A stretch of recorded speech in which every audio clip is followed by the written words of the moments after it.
घने जंगलों और ऊंचे ऊंचे पहाड़ों के बीच बसा था रतनगढ़ का विशाल और समृद्ध राज्य। वहां के राजा महाराज यशवर्धन अपनी वीरता और न्यायप्रियता के लिए दूर दूर तक प्रसिद्ध थे। समय बीतता गया और उनके पुत्र युवराज देवव्रत का विवाह राजनंदिनी देवी से हुआ। कुछ वर्षों बाद पूरे राजमहल में खुशियों की लहर दौड़ पड़ी। राजनंदिनी देवी ने 2 सुंदर पुत्रों को जन्म दिया, लेकिन किसी को यह आभास भी नहीं था कि उन्हीं खुशियों के साथ एक ऐसा भयानक श्राप भी जाग चुका था जो वर्षों से अपने बदले का इंतजार कर रहा था। यहीं से शुरू होती है रतनगढ़ के श्राप की वो रहस्यमयी और डरावनी कहानी। समय अपनी रफ्तार से आगे बढ़ता गया। देखते ही देखते युवराज देवव्रत के दोनों पुत्र 5-6 वर्ष के हो चुके थे। पूरे राजमहल में उनकी शरारतों और हंसी की गूंज सुनाई देती थी। भैया रणविजय, जल्दी भागो, मैं तुम्हें पकड़ लूंगा। पहले पकड़ कर तो दिखाइए भैया। दोनों महल के आंगन में दौड़ने लगते हैं। धीरे धीरे दौड़ो दोनों, कहीं गिर मत जाना। रहने दीजिए महारानी, बच्चे हैं, खेलने दीजिए। इन्हीं की हंसी से तो यह महल जीवित लगता है। तभी महाराज यशवर्धन वहां आते हैं। दोनों बच्चे दौड़कर उनके पास पहुंच जाते हैं। वो दादाश्री, आज हमें घुड़सवारी सिखाइए। और हमें तलवार भी चलानी है। अभी तुम दोनों बहुत छोटे हो, पहले शिक्षा पूरी करो, फिर मैं स्वयं तुम्हें एक वीर योद्धा बनाऊंगा। महल में खुशियों का माहौल होता है, लेकिन किसी को भी ये नहीं पता था कि ये खुशी अब ज्यादा दिनों तक टिकने वाली नहीं थी। महाराज यशवर्धन बोलते हैं, युवराज देवव्रत, आप हमारे साथ चलिए, हमें आपसे कुछ बात करनी है। ठीक है पिताश्री, चलिए। फिर दोनों वहां से जाने लगते हैं। चलते चलते वे महल के ऊपरी बरामदे में चले जाते हैं, जहां से पूरा राज्य दिखाई देता था। वहां पहले से ही मंत्री सोमनाथ और राजगुरु वशिष्ठ मौजूद थे। महाराज और युवराज दोनों वहां चले जाते हैं। वहां जाकर महाराज यशवर्धन बोलते हैं, युवराज देवव्रत, हमें आपसे कुछ विशेष बातें करनी है। जी पिताश्री, ये हमारा सौभाग्य है कि आपने हमें इस काबिल समझा। युवराज, अब हमारी उम्र हो चुकी है। भगवान हमें कभी भी अपने पास बुला सकते हैं। हमने सोचा है कि अब इस राज्य की जिम्मेदारी आपको सौंप दें। अरे पिताश्री, आप ये कैसी बात कर रहे हैं? भला आपके रहते हुए हम इस राज्य की जिम्मेदारी कैसे ले सकते हैं? युवराज, आगे चलकर यह राज्य आपको ही संभालना है, इसलिए आप जितनी जल्दी इस राज्य की जिम्मेदारियों से बंध जाएं, उतना ही अच्छा होगा। हाँ युवराज, महाराज सही बोल रहे हैं। अब आप ही इस राज्य को संभालिए और महाराज को अपने छोटे छोटे नातियों के साथ समय व्यतीत करने दीजिए। हाँ युवराज, इसलिए हमने आपको यहां बुलाया है। अब आपको मंत्री सोमनाथ और राजगुरु वशिष्ठ के साथ रहकर राज्य की हर एक बात जाननी है। हमारे राज्य में क्या चल रहा है, प्रजा को क्या तकलीफ है, और सभी तरह की बातें। हमारे सैनिकों का बल, अर्थात यदि कोई युद्ध भी हुआ तो आपको सबकी सूझबूझ हो। ठीक है पिताश्री, जैसा आप कहें। मंत्री, आप हमारे साथ चलिए, हमें आपसे भी कुछ काम है। और युवराज, आप राजगुरु के साथ जाइए और सभी तरह की जानकारी लीजिए। हमने सोचा है अच्छा सा मुहूर्त देखकर हम आपका राज्याभिषेक कर देंगे। फिर मंत्री और महाराज वहां से जाने लगते हैं। युवराज, चलिए, टहलते हुए आपको सभी तरह की जानकारी देते हैं। आपको प्रजा और हमारे राज्य को कैसे संभालना है। फिर दोनों चलते हैं। बातें करते हुए वे नीचे बगीचे में पहुंच जाते हैं। वहां सेनापति दामोदर खड़े थे। राजगुरु और युवराज देवव्रत की जय हो। युवराज, मैंने तो आपको प्रजा और राज्य के प्रति करुणा भाव रखने की सभी जानकारी दे दी। अब आपको हमारे राज्य की सुरक्षा और ताकत के बारे में सेनापति दामोदर बताएंगे। आप उनके साथ बातें कीजिए, तब तक मैं महाराज के कमरे से आता हूं। उन्होंने आज ही शुभ मुहूर्त देखने को कहा है। ठीक है राजगुरु, आप जाइए। फिर राजगुरु वहां से जाने लगते हैं। चलते चलते वे महाराज के कमरे में चले जाते हैं। वहां मंत्री सोमनाथ और महाराज बैठे थे और उनके दो छोटे छोटे नाती वहीं खेल रहे थे। आइए आइए राजगुरु वशिष्ठ, आपने युवराज को राज्य के बारे में सभी बातें बता दी। जी महाराज, अब वे सेनापति दामोदर के साथ राज्य की ताकत की जानकारी ले रहे हैं। राजगुरु, अब आप हमें एक अच्छा सा शुभ मुहूर्त बताइए। जी महाराज, हमने अपनी पोथी में देखा तो कल बहुत ही उत्तम शुभ मुहूर्त है। आप युवराज का राज्याभिषेक कल प्रातःकाल में कर दीजिए। अरे वाह, चलिए ये तो एक अच्छी बात है। हम कल ही युवराज का राज्याभिषेक कर देंगे। रात हो गई थी। दूसरी ओर युवराज देवव्रत सेनापति दामोदर के साथ बातचीत कर रहे थे। वहां मंत्री सोमनाथ जाते हैं। अरे युवराज, अब रात हो चुकी है, आप महल के अंदर जाइए। महाराज ने हमें ये बात आपसे बोलने के लिए कहा है। ठीक है सोमनाथ जी, हम जाते हैं। फिर देवव्रत वहां से जाने लगते हैं। वे चलते चलते अपने कमरे में चले जाते हैं। वहां उनकी पत्नी रानी राजनंदिनी और दोनों पुत्र समरजीत और रणविजय थे। रानी राजनंदिनी बैठी थीं और दोनों पुत्र सो चुके थे। महारानी, आप अभी तक जगी हुई है? जी महाराज, मैं आपकी प्रतीक्षा में जाग रही थी। आप कहाँ थे इतनी देर से? अरे महारानी, आज पिताश्री ने हमसे कहा कि अब वे हमारा राज्याभिषेक करेंगे, इसलिए हमें सभी तरह की जानकारी लेने को कहा। बस वही, हम पूरे राज्य की जानकारी ले रहे थे। ठीक है, चलिए भोजन कर लीजिए। नहीं महारानी, आज हमारा भोजन करने का मन नहीं है। ऐसा क्यों महाराज? बस ऐसे ही। हम आज थक चुके हैं, हम अब विश्राम करेंगे। आपने भोजन कर लिया? जी नहीं, हमें भी आज भूख नहीं थी, तो हमने भी भोजन नहीं किया। ठीक है, चलिए फिर विश्राम करते हैं। फिर दोनों सो जाते हैं। अगली सुबह राज्य दरबार में मंत्री सोमनाथ, सेनापति दामोदर, राजगुरु वशिष्ठ और महाराज यशवर्धन उपस्थित थे। महारानी राजनंदिनी और महल की कुछ दासियां भी वहां उपस्थित थीं। सभी युवराज के आने का इंतजार कर रहे थे, उनकी राह देख रहे थे। तभी युवराज वहां आते हैं। आइए आइए युवराज। महाराज यशवर्धन युवराज को उनके सिंहासन पर बैठाकर उनका राज्याभिषेक करते हैं। वहां खुशियों का माहौल था, लेकिन किसको पता था कि आज के बाद इस महल को एक शापित रूह की नजर लग चुकी थी। राज्याभिषेक होने के बाद युवराज देवव्रत राजा यशवर्धन से बोलते हैं। पिताश्री, आपने मुझे अब इस राज्य की जिम्मेदारी दे दी है।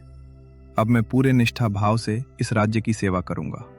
मैंने आज ही निश्चय किया है कि मैं आज अपने राज्य में अकेले भ्रमण करने जाऊंगा। ये सुनकर महाराज यशवर्धन खुश होते हैं। अति उत्तम युवराज, हमें आपसे ऐसी ही उम्मीद थी। आप जाने की तैयारी करें। फिर युवराज देवव्रत वहां से जाने लगते हैं। वे अपने घोड़े, जिसका नाम मकरध्वज था, के साथ राजमहल से निकल जाते हैं। चलते चलते वे जंगल पार करते हुए राज्य की ओर बढ़ते हैं। दूसरी ओर राजमहल में अचानक राजा की मृत्यु हो जाती है। राजा अपने कमरे में मृत पड़े थे। वहां राजगुरु, मंत्री और सेनापति उपस्थित थे। सेनापति, आप अभी महाराज देवव्रत को यह संदेश भेज दीजिए कि महाराज यशवर्धन की अचानक मृत्यु हो गई है। ठीक है मंत्री जी। फिर सेनापति वहां से चला जाता है। राजगुरु, ये अचानक महाराज जी की मृत्यु कैसे हो गई? अभी सुबह तक तो ये ठीक थे, ना ही इनका स्वास्थ्य इतना खराब था, फिर ये अचानक क्या हुआ? पता नहीं सोमनाथ, ये सब कैसे हुआ। मैंने वैद्य जी को खबर कर दी है, वे कहीं दूसरी ओर गए हैं, रात तक आ जाएंगे। अब वही बता सकते हैं कि महाराज जी की मृत्यु कैसे हुई। देखते ही देखते रात हो जाती है। महाराज के शरीर के साथ राजगुरु और मंत्री वहीं खड़े थे। तभी वहां वैद्य जी आते हैं। अरे वैद्य जी आ गए। जरा महाराज को देखिए, इतनी अचानक मृत्यु कैसे हो गई। फिर वैद्य जी महाराज के पास जाते हैं और उनके पूरे शरीर को बारीकी से देखते हैं। तभी वहां देवव्रत दौड़ते हुए आते हैं। पिताजी कहाँ हैं? उन्हें क्या हुआ? राजगुरु, ये सब कैसे हुआ? पता नहीं महाराज। आपके जाने के बाद महाराज यशवर्धन विश्राम करने अपने कमरे में आए। फिर थोड़ी देर बाद उनकी चिल्लाने की आवाज आई। जब हम लोग यहां पहुंचे तो देखा कि महाराज की मृत्यु हो चुकी थी। पिताजी, ये सब कैसे हो गया? आप मुझे अकेला छोड़कर क्यों चले गए?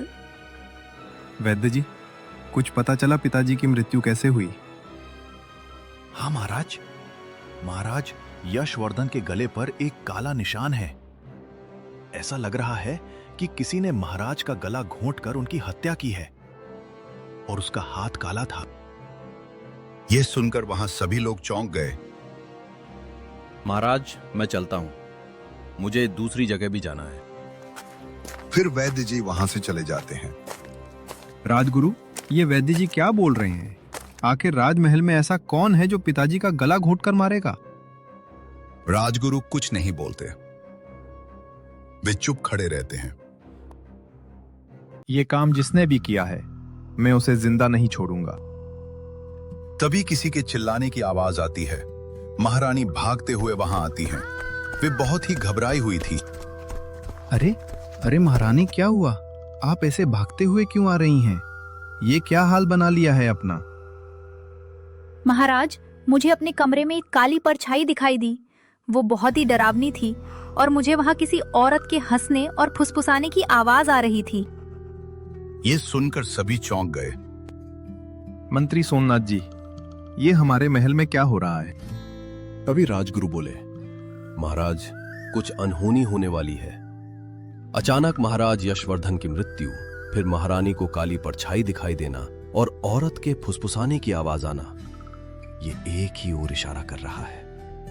इस महल में कोई शैतानी शक्ति है, उसी ने महाराज की हत्या की होगी। ये सुनकर सभी के रोंगटे खड़े हो जाते हैं।